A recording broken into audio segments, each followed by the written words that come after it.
it goes into attacking protections for us, one of the first things we're going to try to do is figure out who's the guy we want to attack. Where do we want to create the one-on-ones? This is an example of us playing Baylor a couple years ago. We went through and evaluated, okay, who gives up the most pressures for them? Who is that? What tackle do we want to be able to take advantage of? And going into this game, you can see Oklahoma had a lot of success on their left tackle. So we knew we wanted to make sure our best pass rusher was to that side. Carry over for us into the game.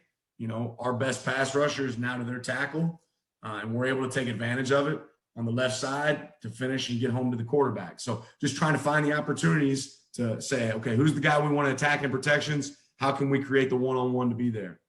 After we find out who we'd like to attack, we also want to find out where the slide's at. So, looking at the Auburn game, we're identifying, is their slide based off the back? Is it based off of formation? Is it field boundary? Is it based off your defensive look?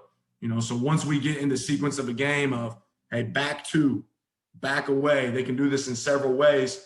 We want to make sure we get an opportunity to take advantage of it and attack that protection. So carry over for us in the game, we felt like this call, Winston, for us was going to be a really successful call based on the amount of times they were sliding their protection to the field in normal looks. Again, it's kind of another look at a 3-deep zone simulated. We're dropping our boundary player as a zone curl flat defender up top, playing deep thirds with our corners. Okay, and again, we're playing a form of rip Liz down here to the bottom of the screen that we actually call latch, middle field safety, and now our weak safety is the buzz player. He's coming down to be the weak hook, right? And now our strong hook player from our MAC. But again, ultimately, what was the goal here? We wanted to get our inside linebacker on the back because we wanted to be able to attack the protection based on where we thought the slide would go. So evaluating where they slide the front, making them take the slide that direction, man side, zone side, and then getting our inside linebacker ultimately on their back, which is what we want. Obviously, we could have done a better job defeating the back in protection. And when we run this pressure, this is something that's pretty consistent with us.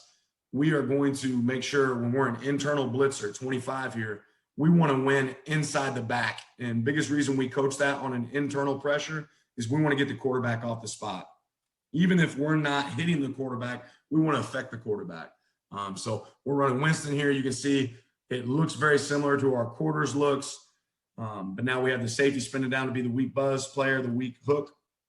17 is a zone defender.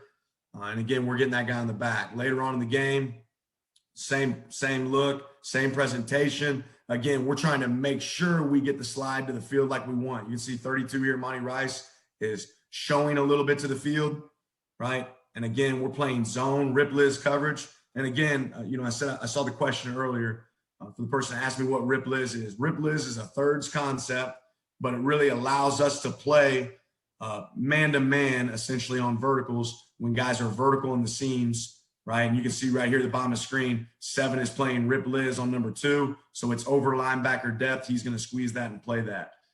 Again, look at the butt shot. You can see how we beat the protection. Slides going to the field, right? Man side occupies the guard, right? Which gives us an opportunity to have a free runner, right? In the A gap weak. And again, make that quarterback scramble, give us a chance to be successful.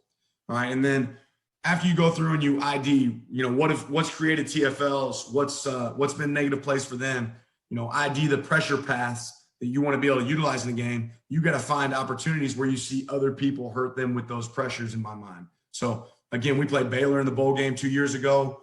And this was a pressure that consistently showed up, guys running something we call our Mars path, our Mercury path, where they're bringing an internal with a linebacker and then wrapping, the outside backer, the defensive end away, and controlling the back with the other D end. So this loop stunt was really effective on Baylor. Did a good job of creating pressure for them. So that was something we wanted to carry over into our game. So that you can see us, same as we get a 5-0 call from the center. Nothing we invented, only something we copycatted from other teams, what they had already put on film that fit for us. Get the quarterback running, get an opportunity for a stop. And you can see, again, how this path would have been effective for us. Able to get home, create that pressure. Obviously, we don't want to leave our feet, but that's the idea behind what we look for. And that's something we carried into the Baylor game. We ran several times. You know, again, we're getting a free runner with 13 on the protection to the quarterback with the wrapper away. Again,